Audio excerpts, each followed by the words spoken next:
ನಮಸ್ತೆ.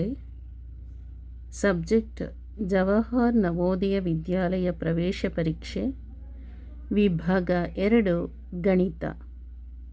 250 ಗಣಿತದ ಅಭ್ಯಾಸದ ಪ್ರಶ್ನೆಗಳು. ಪ್ರಶ್ನೆ ಸಂಖ್ಯೆ 77. ವಿಷ್ಣುವಿನ ಹತ್ತಿರ ಇರುವ 2ರಷ್ಟು ಹಣ ಶಂಕರನ ಹತ್ತಿರ ಇದೆ. ವಿಷ್ಣು ತನ್ನಲ್ಲಿರುವ ಹಣದ 1/4 ಅಥವಾ 1/4 ಅಂದರೆ ಕಾಲ್ಭಾಗದರಷ್ಟನ್ನು ಖರ್ಚು ಮಾಡುತ್ತಾನೆ. ಉಳಿದ ಹಣ ರೂ. 660. ಆದರೆ ಶಂಕರನ ಹತ್ತಿರ ಇರುವ ಹಣ ಎಷ್ಟು? ವಿಷ್ಣು ಹತ್ತಿರ 2ರಷ್ಟು ಹಣ ಶಂಕರನ ಹತ್ತಿರ ಇದೆ. ಅಂದರೆ ವಿಷ್ಣು ಹತ್ರ ಒಂದಷ್ಟು ದುಡ್ಡಿದೆ ಆಯಿತಾ, ಆದರೆ 2ರಷ್ಟು ಹಣ ಶಂಕರನ ಹತ್ರ ಇದೆ. ಅಂದರೆ ಶಂಕರನ ಹತ್ತಿರ ಎಷ್ಟು ಹಣ ಇದೆ? ಇವಾಗ ಶಂಕರನ ಹತ್ತಿರ 2ರಷ್ಟು ವಿಷ್ಣು ಹತ್ರ ಇರೋ ಹಣದ 2ರಷ್ಟಿದೆ. ಗೊತ್ತಾಯ್ತಲ್ಲ? ವಿಷ್ಣು ಹತ್ರ ಒಂದಷ್ಟು ದುಡ್ಡಿದೆ, ಆದರೆ 2ರಷ್ಟು ಶಂಕರನ ಹತ್ರ ಇದೆ. ವಿಷ್ಣು ತನ್ನಲ್ಲಿರುವ ಹಣದ 1/4 ರಷ್ಟನ್ನು, ಅಂದರೆ ಇದು ಕಾಲ್ಭಾಗ, ಗೊತ್ತಾಯ್ತಲ್ಲ, ರಷ್ಟನ್ನು ಖರ್ಚು ಮಾಡುತ್ತಾನೆ.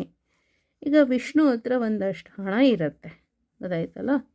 ವಿಷ್ಣು ಹತ್ರ ಇರೋ ಹಣದಲ್ಲಿ ಅವನೇನು ಮಾಡ್ತಾನೆ ವಿಷ್ಣು ಅಂತ ಹೇಳಿದ್ರೆ, ಅವನ ಹತ್ರ ಇರೋ ಹಣದಲ್ಲಿ ಕಾಲ್ಭಾಗದರಷ್ಟು ಖರ್ಚು ಮಾಡ್ತಾನೆ. ವಿಷ್ಣುದು ಹಣ ಇದು. ವಿಷ್ಣು ಹತ್ರ ಒಂದಷ್ಟು ಹಣ ಇದೆ, ಅದರಲ್ಲಿ ಇರೋ ಹಣದಲ್ಲಿ, ವಿಷ್ಣುವಿನ ಹತ್ರ ಇರೋ ಹಣದಲ್ಲಿ ಅವನೇನು ಮಾಡ್ತಾನೆ, ಕಾಲ್ಭಾಗದಷ್ಟು ಹಣನ ಖರ್ಚು ಮಾಡ್ತಾನೆ. ಉಳಿದ ಹಣ ಎಷ್ಟು ಅಂದರೆ 660 ರೂಪಾಯಿ ಇದೆ. ಈಗ ವಿಷ್ಣು ಹತ್ರ ಒಂದಷ್ಟು ದುಡ್ಡಿದೆ, ಅದರಲ್ಲಿ ಕಾಲ್ಭಾಗದಷ್ಟು ಹಣ ಖರ್ಚು ಮಾಡ್ತಾನೆ. ಹಾಗಾದರೆ ಉಳಿದಿರೋ ಹಣ 660. ಹಾಗಾದರೆ ಈಗ ಶಂಕರನ ಹತ್ತಿರ ಎಷ್ಟು ಹಣ ಇದೆ ಅದನ್ನು ಕಂಡುಹಿಡಿಬೇಕು. ಉತ್ತರ ಇಲ್ಲಿ ಕೊಟ್ಟಿದ್ದಾರೆ. ಉತ್ತರ ಎ ರೂ. 1760.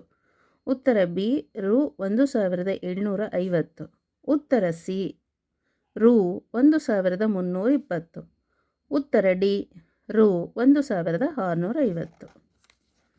ಸೊ ಇವಾಗ ಏನು ಮಾಡಬೇಕು ಅಂದರೆ, ಇಲ್ಲಿ ವಿಷ್ಣು ಹತ್ರ ಒಂದಷ್ಟು ಹಣ ಇದೆ, ಅದರಲ್ಲಿ ಕಾಲ್ಭಾಗದಷ್ಟು ಹಣ ಖರ್ಚು ಮಾಡಿರ್ತಾನೆ. ಅಂದರೆ ಸೊ ಇದು ಇನ್ನು 3/4 ಭಾಗ ಹಣ ಇದೆ. ವಿಷ್ಣು ಹತ್ರ 3/4 ಭಾಗ ಹಣ ಇದೆ. ವಿಷ್ಣು ಹತ್ರ ಎಷ್ಟಿದೆ? 3/4 ಭಾಗ ಹಣ ಇದೆ, ಗೊತ್ತಾಯ್ತಲ್ಲ. ಅದು 660 ರೂಪಾಯಿ. ಹಾಗಾದರೆ ವಿಷ್ಣು ಹತ್ರ ಇರೋ ಹಣ ಎಷ್ಟು? ಹಣ ಈಕ್ವಲ್ ಟು 660. ಇದನ್ನು ಈ ಕಡೆ ಶಿಫ್ಟ್ ಮಾಡಿದ್ರೆ ಅಂಶದಲ್ಲಿರೋದು ಛೇದಕ್ಕೆ, ಛೇದದಲ್ಲಿರೋದು ಅಂಶಕ್ಕೆ ಹೋಗುತ್ತೆ. ಸೊ 3 ಬಂದ್ಲಿ 223 660. ಸೊ ವಿಷ್ಣು ಹತ್ರ ಇರೋ ಹಣ 880 ರೂಪಾಯಿ. ಅರ್ಥ ಆಯ್ತಲ್ಲ? ಈಗ ಶಂಕರನ ಹಣ ಎಷ್ಟು ಅಂದರೆ, ಶಂಕರನ ಹಣ ಅಂದರೆ 2ರಷ್ಟು ವಿಷ್ಣುವಿನ ಹಣ, ಗೊತ್ತಾಯ್ತಲ್ಲ. So equal to 2 into Vishnu ಹಣ ಎಷ್ಟು? 880 ರೂಪಾಯಿ.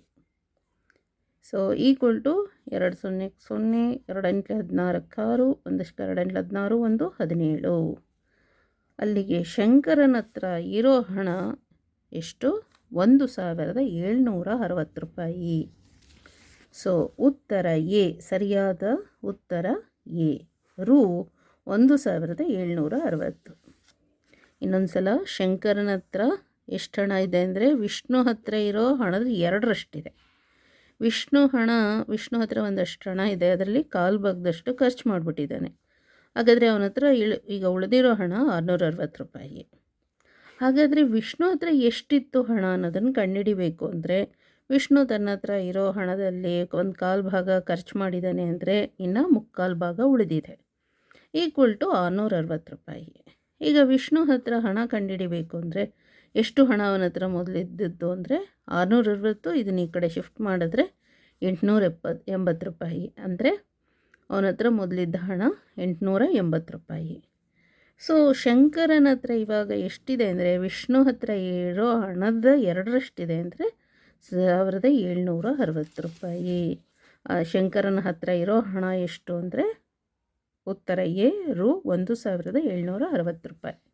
ಓಕೆ, ಥ್ಯಾಂಕ್ ಯು, ನಮಸ್ತೆ.